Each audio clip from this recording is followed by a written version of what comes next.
अगर मेरे देव अधिदेव महादेव का नाम लिया है, शंकर को एक लोटा जल चढ़ाया है और अपने धैर्य को बांध कर रखा है और अपने परिश्रम को, अपने कर्म को करते रहे हो, तो फिर कोई आए चाहे ना आए, मेरा महाकाल राजा, मेरा त्रिपुंडधारी त्रिलोकीनाथ, मेरा कुबेरेश्वर बाबा आपके पास जरूर है। वो आपकी मेहनत के साथ, मेहनत करो ही ना और आखिरी में तुम कह दो कि भगवान तो मेरा साथ ही नहीं दे रहा, दुकान खोलो ही ना और कहो कि ग्राहकी नहीं आ रहा है। पशुपतिनाथ का व्रत कर रहे हो और कहते हो कि मेरा बाबा सुनता ही नहीं है, मैंने 5 बार व्रत कर लिया, 4 बार कर लिया। व्रत करना मूल नहीं, दिल को लगाना मूल है। कितना सुंदर कहा है, सोमवार का व्रत है, पशुपतिनाथ का व्रत है, 16 सोमवार का व्रत है, संकट सोमवार का व्रत है, प्रदोष का व्रत है, शिवरात्रि का व्रत है। उस दिन बेलपत्र को, जिस दिन आपका व्रत होता है, उस दिन बेलपत्र को नहीं तोड़ा जाता। कितना सुंदर वर्णन है, जरा सुनिएगा शिव महापुराण का, लिंग पुराण का ये वर्णन, शिव पुराण का, स्कंद पुराण का ये वर्णन, ध्यान रखना। जिस दिन आपका सोमवार का व्रत है, उस दिन बेलपत्र नहीं तोड़ा जाता। जिस दिन आपका पशुपतिनाथ का व्रत है, उस दिन आप बेलपत्र नहीं तोड़ोगे वृक्ष से। जिस दिन आपका प्रदोष का व्रत है, उस दिन बेलपत्र नहीं तोड़ोगे। जिस दिन आपका 16 सोमवार का व्रत है, उस दिन बेलपत्र नहीं तोड़ोगे। जिस दिन संकट सोमवार का व्रत है, शिवरात्रि का व्रत है, जिस दिन आप शंकर भगवान का तीज का व्रत, छठ का व्रत, भगवान शंकर का कोई भी व्रत अगर आप धारण करते हैं, तो उस दिन बेलपत्र को व्रत करने वाले व्यक्ति को नहीं तोड़ना चाहिए। व्रत आज है तो बेलपत्र को एक दिन पहले तोड़कर रख लेना चाहिए। क्यों? ऐसा हमारा शास्त्र, हमारा विधान, हमारे पुराण, हमारे वेद क्यों वर्णन करते हैं? किस लिए वर्णन करते हैं? क्यों कहा गया कि प्रदोष के दिन, जिस दिन आपका व्रत है, उस दिन आप कोई सा भी व्रत, आपका सोमवार का व्रत है, आपका शिव जी का अगर कोई व्रत कर रहे हो, तो उस दिन आप भगवान शंकर को चढ़ाने के लिए बेलपत्र मत तोड़ो, एक दिन पहले तोड़ो। क्यों कहा गया? हमारे शास्त्र क्यों कहते हैं कि पशुपतिनाथ का व्रत कर रहे हो तो बेलपत्र को एक दिन पहले तोड़ना, सोमवार का व्रत कर रहे हो तो बेलपत्र को एक दिन पहले तोड़ना, प्रदोष का व्रत कर रहे हो तो एक दिन पहले व्रत को, बेलपत्र को तोड़ना।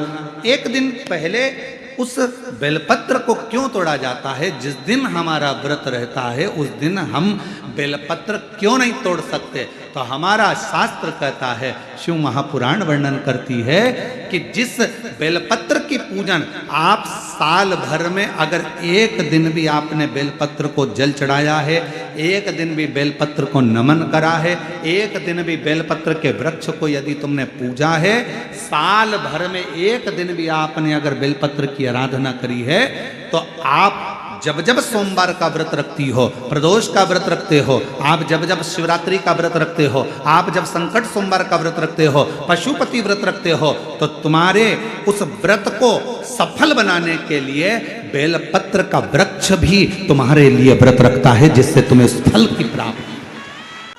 कथा सुनने आ रहे हो? घर के बाहर बेलपत्र का पेड़ है, कथा श्रवण करने जा रही हूं, बेलपत्र का वृक्ष है। नहीं, आपको अगर कथा सुनने जा रहे हो तो बेलपत्र अगर चढ़ाना है तो एक दिन पहले आप बेलपत्र को उतारो। कथा सुनने के लिए जा रही हूँ और बेलपत्र रास्ते में से तोड़ लिया, कथा में जाकर बैठ गई, बेलपत्र शिव पुराण को समर्पित कर दिया या कथा में समर्पित कर दिया, या विचार करा कि मेरा बेलपत्र व्यासपीठ तक जाएगा, झोली में डाल दिया। ध्यान रखना, कथा सुनने के लिए आ रही हो, सामने बेलपत्र का वृक्ष दिख गया, उसको झुककर प्रणाम करो, नमन करो और कहो, मेरे बाबा, मेरे शंभु, आपका दर्शन कर कर जा रही हूँ। मैं जानती हूँ इस बेलपत्र के वृक्ष में गौरी शंकर हैं, मैं जानती हूँ इस बेलपत्र के वृक्ष में नारायण लक्ष्मी है, मैं जानती हूँ इस बेलपत्र के वृक्ष में 64 योगनियाँ हैं, मैं जानती हूँ इस बेलपत्र के वृक्ष के तने में स्वयं कुबेर बैठकर साधना करता है। इस बेलपत्र के वृक्ष को मैं नमन करती हूँ। बाबा, आपसे प्रार्थना करती हूँ कि मैं कथा सुनने के लिए जा रही हूँ, जब मैं कथा सुनकर वापिस आऊँ ना, हे बेलपत्र महारानी, हे बेलपत्र के वृक्ष, हे शंकर, ऐसी कृपा करना कि मेरी खाली झोली को भंडार से भर देना, उसको नमन करो। और हम क्या करते हैं? कथा सुनने जा रहे हैं तो बेलपत्र का वृक्ष अपने आंगन में है या बेलपत्र का वृक्ष रास्ते में पड़ गया, 4-6 बेलपत्र तोड़ लिए, कथा में जाकर बैठ गए, कथा सुन ली, बाद में बेलपत्र समर्पित कर, ना ना ना ना, आते समय बेलपत्र को नमन करते हुए, प्रणाम करते हुए, विनय करते हुए आप उसको नमन करिए। कई लोग कहते हैं गुरुजी हमने पशुपतिनाथ का व्रत किया, हमने 16 सोमवार करे, हमने सोमवार का व्रत करा, हमने प्रदोष करी, हमने बाबा की सोमवारी का व्रत करा, मेरा बाबा मेरे सुनता क्यों नहीं है? हम गलती कर दिए, हम जिस दिन हमारा व्रत था उस दिन हमने बेलपत्र को तोड़ लिया, उतार लिया, हम भूल गए। हम सबसे कहेंगे अगर पर हमारी पूर्व की कथा डली हो, एक पुष्प, शिव महापुराण की कथा, त्रिपुंड शिव महापुराण की कथा, बेलपत्र शिव महापुराण की कथा जब पुरानी तो वो कथा को आप निकालना, उसको एकांत में बैठकर थोड़ा सा श्रवण करना कि पुष्प का महत्व क्या है। कौन सा फूल जमीन पर गिरा हुआ भी शंकर को स्वीकार होता है, कौन सा पुष्प शिव को किस स्थान पर चढ़ाया जाए।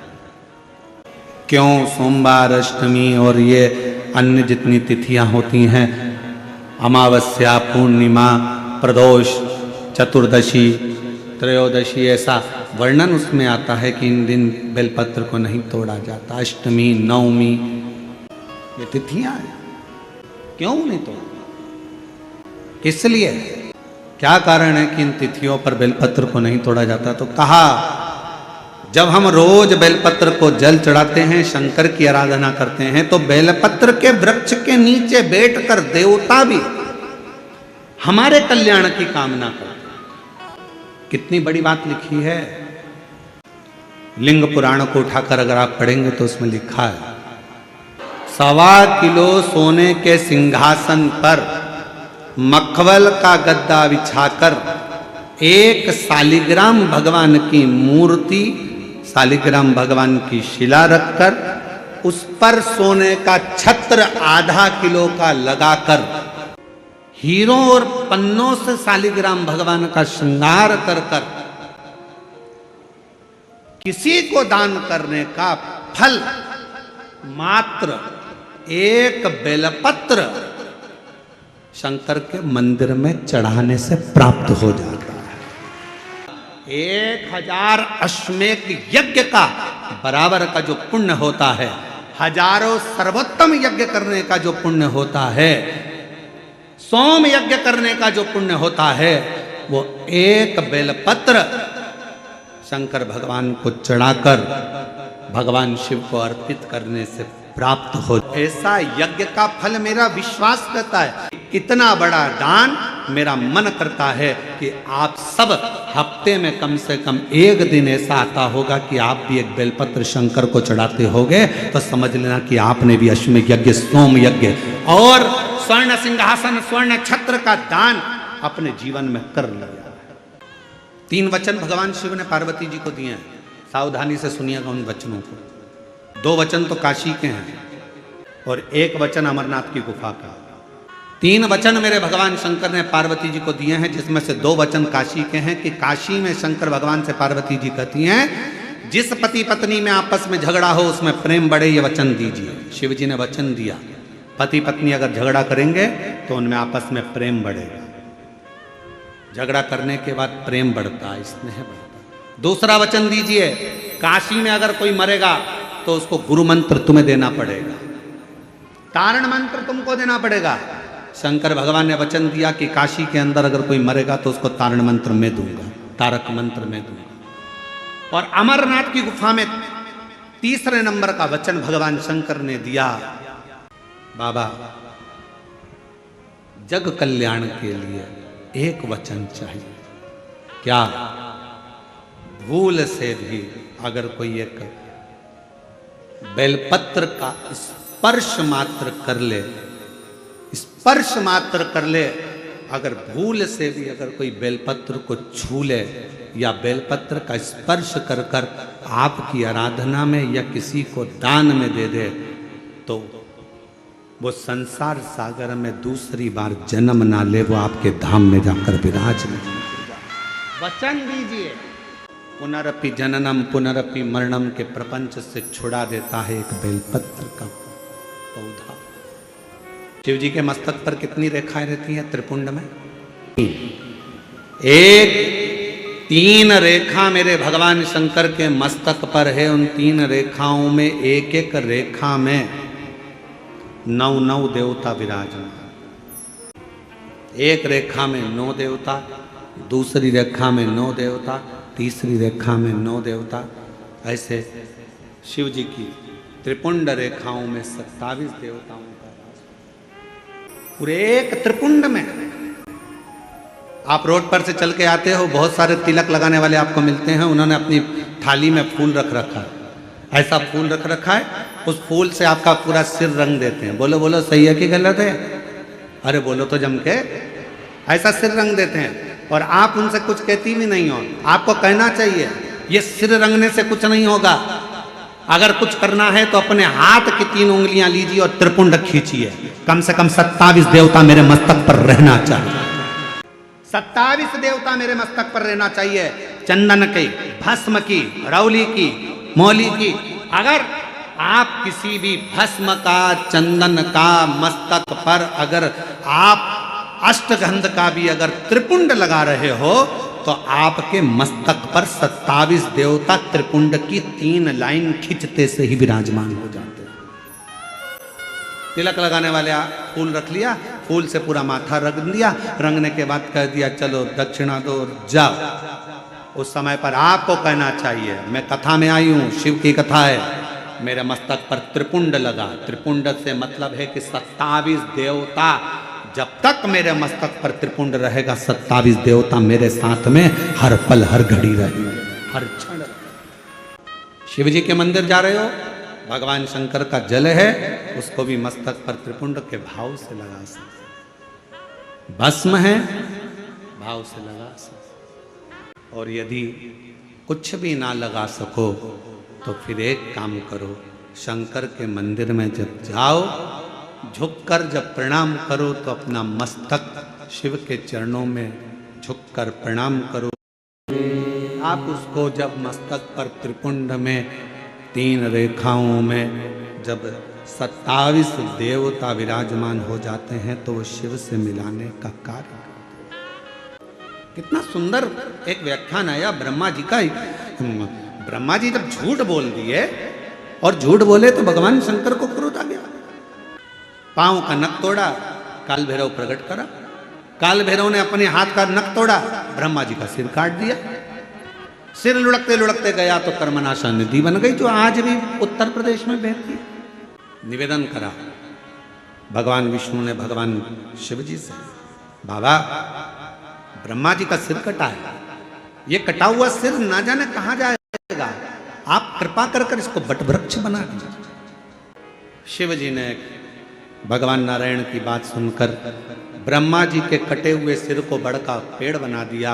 शंकर भगवान उसी बड़ के पेड़ के नीचे विराजमान हो गए। शिव जी का नाम बटकेश्वर महादेव। बटकेश्वर महादेव एक नाम शंकर जी का ऐसा है जो व्यक्ति के कर्जे को समाप्त करता है। कर्जा करने के बाद व्यक्ति सोचता है मेरा कर्जा नहीं चूक रहा, बहुत ज्यादा टेंशन में चलता है। पैसा अगर कर्जा तुमने लिया है तो चुकाओगे भी तुम, तो फिर टेंशन करने की जरूरत क्या है? शिव महापुराण की कथा कहती है कर्जा तुमने करा है, कर्जा तुमने लिया है, चुकाओगे भी तुम, घबराना नहीं। कर्जा ज्यादा हो जाए तो बड़ के पेड़ के नीचे श्री शिवाय नमस्तुभ्यम का जाप करिए। बट वृक्ष के नीचे अगर कोई शंकर का शिवलिंग है उसका पूजन करिए। बट वृक्ष के नीचे कोई भगवान शंकर का अंश अवतार श्री हनुमान जी महाराज भी अगर किसी बट वृक्ष के नीचे विराजमान है उसका स्मरण करिए। शंकर का ही अंश स्वरूप आद्य शक्ति दुर्गा भवानी भी अगर बट वृक्ष के नीचे आद्य शक्ति भी बैठी हुई है तो उसका भी स्मरण करिए। बट वृक्ष के नीचे कोई देवता अगर विराजमान है उसका पूजन करिए, उसकी आराधना करिए, उसकी अर्चना करिए, उसका फल आपको मिलेगा, कर्जे से मुक्ति होगी। आप यह ना सोचिए कि शंकर जी तो है ही नहीं, बढ़ के नीचे हनुमान जी मिल गए, हनुमान जी का स्मरण कर लो, देवी जी मिल गई, देवी जी का स्मरण कर लो, शिव जी मिल गए, शिव जी का, सब एक। शिव महापुराण की कथा किसी देवता को तोड़ना नहीं बताती कि राम अलग है, कि कृष्ण अलग है, कि शंकर अलग है, कि देवी अलग है, कि देवता अलग है। शिव महापुराण की कथा कहती है सब में शिवोहम शिवोहम शिवोहम, सब में शिव समाया है। कथा वाचने वाला भी शिवमय और कथा सुनने वाला भी शिवमय होता है, कथा करवाने वाला भी शिवमय होता है। कहीं शिव से परे कुछ भी नहीं। यदि कर्जा हो भी जाए तो बढ़ के पेड़ के नीचे बैठकर भगवान शिव का स्मरण मात्र। 3 वृक्ष कहे हैं, एक बेलपत्र का वृक्ष, एक पीपल का वृक्ष, एक बड़ वृक्ष। यदि मान लो अगर कोई संपदा की कमी हो भी जाती है, कर्जा बहुत मात्रा में बढ़ भी जाता है, तो इन 3 वृक्ष के नीचे बैठकर शिव की आराधना करने से और अपनी मेहनत को 4 गुना बढ़ाकर करने से, परिश्रम करने से धन की मात्रा बढ़ना प्रारंभ हो जाती है, संपदा बढ़ना प्रारंभ हो जाती है। पर इन सब में सबसे मूल है आपका परिश्रम, आपकी मेहनत, आपका संघर्ष। ब्रह्मा जी का सिर कट गया, एक शीश चला गया, शिव त्रिपुंड लगे। 27 देवता जो त्रिपुंड की 3 लाइनों में, 27 देवता जो त्रिपुंड की 3 लाइनों में विराजमान हो जाते हैं, तो उस शीश को काटने वाला संसार में जन्म नहीं ले पाता है। एक त्रिपुंड में वो बल होता है। शिव मंदिर का चढ़ा हुआ मात्र जल भी अगर आपके मस्तक पर सींचन हो जाता है, या उस शंकर भगवान के चढ़े हुए जल का हम आचमन मात्र कर लेते हैं, तो हमारे शरीर की सारी इंद्रियों को वो जल सात कर चलता है। अब तुम अगर शंकर जी का चढ़े हुए जल का आचमन कर रही हो, शिव जी के मंदिर में जाकर 1 लोटा जल चढ़ा रहे हो, तो फिर ये मानकर चलना कि आप साधारण नहीं हो। एक थोड़ा सा जल का आचमन, भगवान शंकर को चढ़े हुए जल का मात्र थोड़ा सा 2 बूंद जल भी अगर हमारे शरीर में चला जाता है, तो उसका भी फल हमारी इंद्रियों को प्राप्त हो जाता है। दोष, हमारी तकलीफ, कष्ट, हमारी तकलीफें सब धीरे धीरे समाप्त हो।